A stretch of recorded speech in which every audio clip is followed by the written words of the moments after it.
Look, you see? You know what this is? It's not working. ਤਾਰੇ ਨੇ ਪਸੰਦ ਮੈਨੂੰ ਹੇਠਾਂ ਸਹਾਰੇ ਲਾ ਦੇ ਉਹਨਾਂ ਤਾਰਿਆਂ ਦੇ ਵਿੱਚ ਜਦੋਂ ਮੈਨੂੰ ਵੇਖੇਗੀ ਮੇਰੀ ਯਾਦ ਜਦੋਂ ਆਊਗੀ ਤਾਂ ਪਤਾ ਲੱਗੂਗਾ ਦਿਲ ਨਾਲ ਲਾਰੇ ਨਹੀਂ ਤੂੰ ਲਾਉਣ ਵਾਲੀਏ ਦਿਲ ਤੇਰਾ ਜਦੋਂ ਟੁੱਟੂਗਾ ਤਾਂ ਪਤਾ ਲੱਗੂਗਾ ਦਿਲ ਨਾਲ ਲਾਰੇ ਨਹੀਂ ਤੂੰ ਲਾਉਣ ਵਾਲੀਏ ਦਿਲ ਤੇਰਾ ਜਦੋਂ ਟੁੱਟੂਗਾ। तो यार क्या आपको पता है कि स्पाइडरमैन की अभी तक 9 live action movies, 8 animated shows, 575 comics आ चुकी हैं। इसका फर्स्ट कॉमिक बुक अपीयरेंस 5 जून 1962 अमेजिंग फैंटेसी इशू 15 में हुआ था। इसकी एक animated movie Spiderman into the Spiderverse को बेस्ट विजुअल इफेक्ट्स के लिए ऑस्कर भी मिला था, जिसका second part Spiderman across the Spiderverse हमें अक्टूबर 2022 में देखने को मिलेगा। स्पाइडरमैन को क्रिएट किया था स्टैन ली ने अपने को क्रिएटर्स के साथ स्टीव डिट्को एंड जेरार्ड वे। जब स्टैन स्पाइडरमैन का आइडिया लेके अपने पब्लिशर्स के पास गए तो उनके चीफ हेड ने उनसे बोला कि स्टैन, ये अभी तक का सबसे बेकार आइडिया है जो उन्होंने सुना है। सबसे पहली बात तो ये, लोग मकड़ियों से नफरत करते हैं, वो उनको हीरो तो बिल्कुल नहीं मान सकते। तुम चाहते हो कि तुम्हारा नया कैरेक्टर टीनेजर हो, पर टीनेजर तो हमारी कॉमिक्स में साइडकिक्स बन के रह जाते हैं और उसके पास खुद की पर्सनल प्रॉब्लम्स भी हों। क्या तुम्हें नहीं पता कि सुपर हीरोज़ की कोई पर्सनल प्रॉब्लम्स नहीं होती? ये सुन के स्टैन ने अपना आइडिया ड्रॉप कर दिया, पर उन्होंने कभी हार नहीं मानी। उस दौर में एक मैगजीन थी जिसकी सेल्स काफ़ी गिर चुकी थी, तो पब्लिशर्स को ज़रा फ़र्क नहीं पड़ रहा था कि आप उसमें कौन सा कैरेक्टर इंट्रोड्यूस करते हैं। इस बात का फ़ायदा उठाते हुए स्टैन ली ने उस मैगजीन के कवर पे स्पाइडरमैन को पब्लिश कर दिया, जो थी amazing fantasy issue 15। 1 month later जब सेल्स का ग्राफ सबके सामने आया तो सब हैरान रह गए। जो पब्लिशर्स का चीफ हेड था वो स्टैन के ऑफिस में दौड़ता हुआ आया और बोला, स्टैन स्टैन स्टैन, तुम्हें वो कैरेक्टर याद है जो हम दोनों को बहुत पसंद था, स्पाइडरमैन? चलो उस पर एक सीरीज़ करते हैं। तो इसी तरह शुरुआत हुई हमारे फ्रेंडली नेबरहुड स्पाइडरमैन की। तो मॉरल ऑफ द स्टोरी ये है कि if you have an idea that you genuinely think is good, don't let some idiot talk you out of it. तो स्पाइडरमैन को फेम मिला 2002 में जब सैम रैमी की फर्स्ट मूवी रिलीज हुई। इसमें टोबी मैगवायर मेन लीड में थे। इस मूवी का बजट था $139 मिलियन और इसने $825 मिलियन की बड़ी कमाई की। उस दौर की काफ़ी बड़ी हिट मूवी रही है। इसको प्रोड्यूस सोनी पिक्चर्स ने किया था।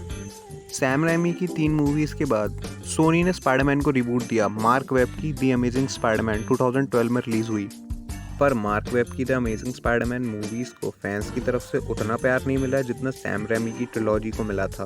उसका एक बड़ा रीज़न ये रहा कि सैम रैमी ने स्पाइडरमैन मूवीज़ का स्टैंडर्ड काफ़ी हाई सेट कर दिया था, जिसके करीब भी आना मार्क वेब की द अमेजिंग स्पाइडरमैन के लिए काफ़ी मुश्किल रहा। मार्क वेब की द अमेजिंग स्पाइडरमैन मूवी ने हमें most comic accurate Peter Parker दिया, जिसके वेब्स उसके अंदर से नहीं निकलते, वो उसने खुद क्रिएट किए हैं। वो एक साइंटिस्ट है। ये एक तरीका भी रहा पीटर पार्कर को इंटेलिजेंट दिखाने का, जो कि वो है। अमेजिंग स्पाइडरमैन 2 के बॉक्स ऑफिस पे ख़राब परफॉर्मेंस के बाद सोनी ने मार्वल स्टूडियोज़ के साथ डील की और हमको मिला कैप्टन अमेरिका सिविल वॉर में टॉम हॉलैंड के स्पाइडरमैन का एक कैमियो।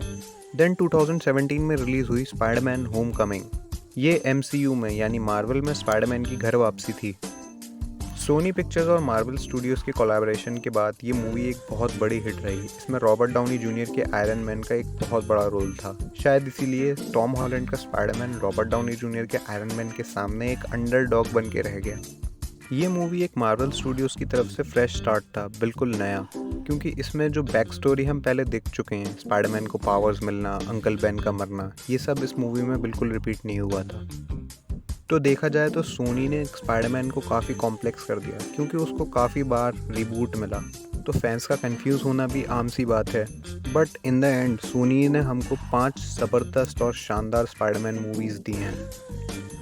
स्पाइडरमैन नो वे होम के बाद एंड्रू गारफील्ड के स्पाइडरमैन को सडनली बहुत प्यार मिलने लगा, जबकि 2014 में जब अमेजिंग स्पाइडरमैन 2 रिलीज़ हुई थी तो उसको बहुत क्रिटिसाइज़ किया गया था।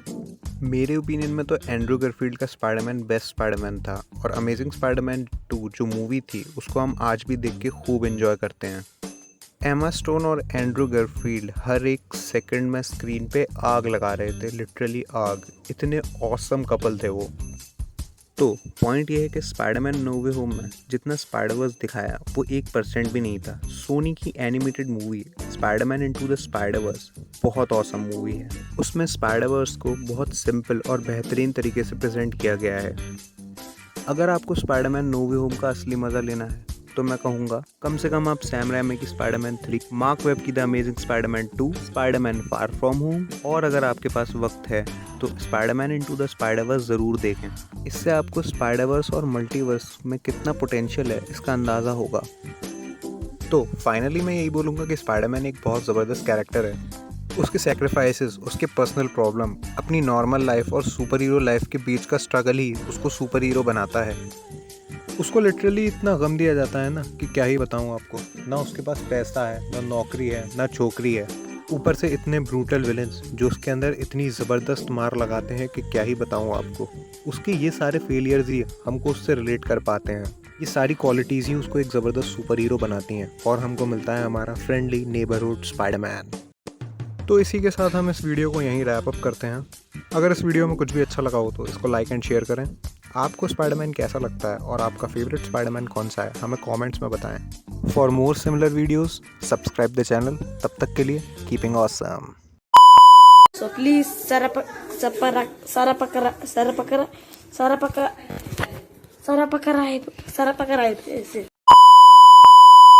20 लाख रुपया वो तो हम लोग खा गए ले। जाता कहाँ है साले? गाता ले मेरा दिल माझा दिल